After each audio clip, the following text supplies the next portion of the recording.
expect a brutal Week 7 in the NFL. That's where we'll start, especially for the Bears, hit hard on both sides of the ball. For a period of time, they've lost their quarterback on offense, Jay Cutler, and their quarterback on defense, Lance Briggs. For more on this, let's bring in our insiders, Chris Mortensen and Adam Schefter. Guys, what are the details? Thanks, Susie. Well, Mark Trestman, the head coach of the Bears, confirmed that Jay Cutler tore his groin muscle and said it will not require surgery, but he's out a minimum of 4 weeks. And then after that, it will be reevaluated on a week-to-week basis. The Bears have a bye this week. Josh McCown takes over as a starter. He played well in the loss against the Redskins. They are bringing in Jordan Palmer, who was unemployed, to sign and be the backup to McCown. And what the Bears defense suffered a major loss of its own. Lance Briggs, the Pro Bowl linebacker, injured his shoulder. He will be out 4 to 6 weeks. He will not need surgery. The team does think he can return at some point this season, but keep in mind, the Bears released Brian Urlacher during the offseason. They lost DJ Williams, their other veteran linebacker, to a season-ending torn pec muscle, and now they've lost Briggs, so they're going to have to rely on some young linebackers, Kasim Green, John Bostic, to hold down the fort while Lance Briggs is out, Susie. All right, we'll be back to you guys in just a moment because there's so much to document around the league, but for the Bears, guys, let's start on defense because, Ray, Briggs wasn't just the signal caller. He was also mentoring the rookie at middle linebacker, Bostic. So without Briggs, without that voice, without him there, how do you put in perspective? And Adam documented some of the other injuries. Henry Melton, the defensive tackle. Charles Tillman, he was banged up. But there's just so many. You know what? The Bears right now, when some teams go through it sooner, some teams go through it later.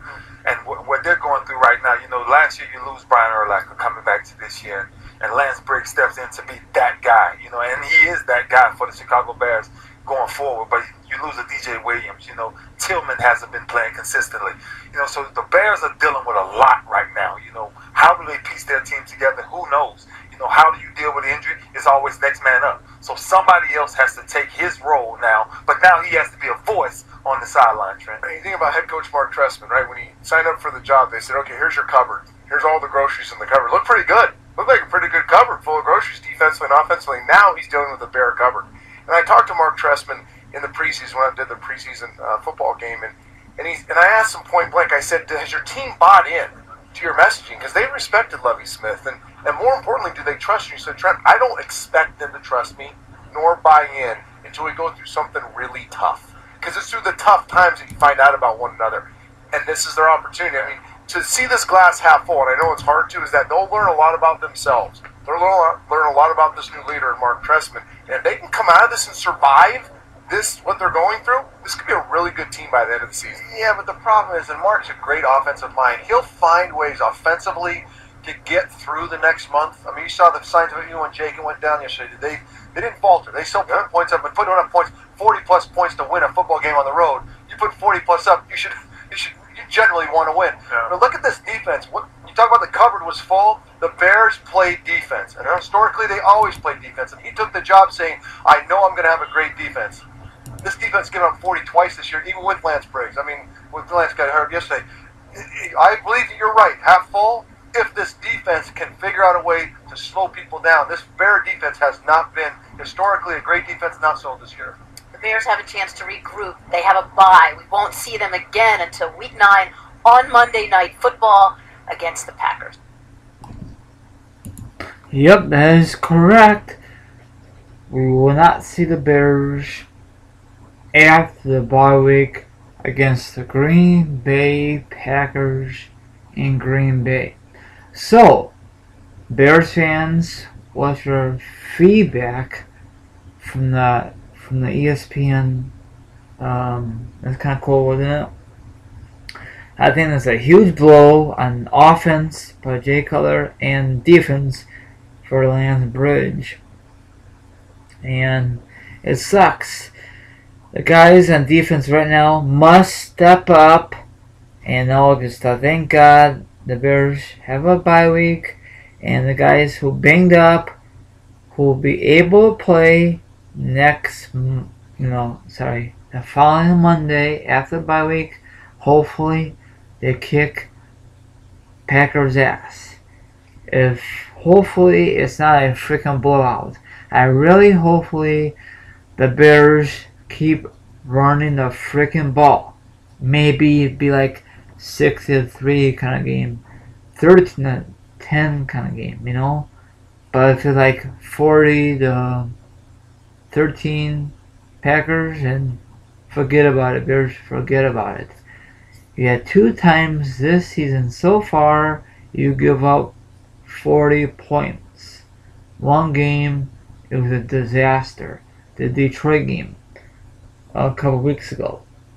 Now this past Sunday, we lost to the Washington Redskins 45-41.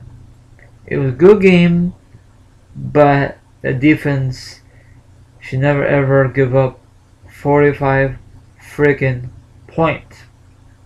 Not just the Bears team, any NFL team out there. But you make adjustments for the next game, you know what I'm saying? That's what I call it, NFL week, you know what I'm saying? It's not like the NBA, you know? They play the next day. No. You will improve each and other week. But once you get to the postseason, if you screw up in that game, you're freaking done. It's one game elimination. It's not like the NBA, best out of 7, you know what I'm saying? Or like the NHL or Major League Baseball. It's one and done. You're done. And the same thing for college football. You're done. Kaput. History until next season. Do you think Bears want to be in that predicament? Hell no. Do you think Bears want to get home field advantage? Yes, it's on their mind. But they're not going to discuss that. Maybe be like the 2010-2011 Green Bay Packers when a lot of key guys was all banged up and they beat the Chicago Bears in Week 17, got into the postseason, made a terrific playoff run. They won the freaking Super Bowl, and the rest is history. Do you think that could happen with the Bears? It may not. I know you guys think I'm cuckoo-doos, but hey, anything can happen. The coach of the Bears says it happened once, it could happen again. But thank God he doesn't need surgery. You know, Lance Bridge or Cutler. But maybe in the off season, both these NFL stars may have surgery in the off season. Maybe they want to wait that long, but we'll find out. Do you think I'm gonna give up on my team? Hell no. It's gonna feel weird. No games on Sunday or Monday for the Bears. Yes, it will. I don't know what else to say, but they just re-signed another quarterback. What he just said in this. I got that information from ESPN. I just hopefully special teams step it up. Defense really step it up. Matt Forte really needs to step it up huge. Baron Marshall, I think he's kind of banged up. So hopefully he plays against the Cheeseheads. Tillman, he's banged up too. A lot of guys on defense and offense is getting old, you know. It happens on any sport, especially in football, because concussions, people getting suspended lately. So holy shit, you know. Doesn't these NFL players know the rules in the game? I don't understand this, you know. It's a huge blow for the Chicago Bears. It sucks, you know. Bears, I can't really describe what I'm gonna say, but we don't have no captain on defense, so someone's gonna be the new leader until Lance Bridges come back on Bears defense as a captain. So that's all I'm gonna say. Thank you for listening to all my Bears fans or NFL fans, whoever listened to this. So that's it for me. Very, very soon I will have my NFL picks for week 8. So sorry, I'm a little tongue tied. So stay tuned for that. I'm out here. Have a good one. Goodbye, everyone. And let's go Bears. Bears down, everyone. But goodbye.